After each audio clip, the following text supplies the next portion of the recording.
We have Miele washing machine. It's making a lot of noise after the gasket was replaced on it. So once you replace the gasket, you have to go through diagnostic to fix this issue. You have to run a spin cycle. What you can do is you have to press and hold the start button. While you're holding it, you have to press the power and then wait 1, 2, 3. Once you see the lights are flashing, ID comes here, and then you have to turn it to the component, press start, keep going, you keep turning the knob until you see the M5 plus M8.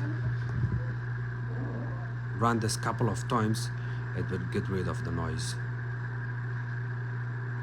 The noise is coming from the drum and gasket.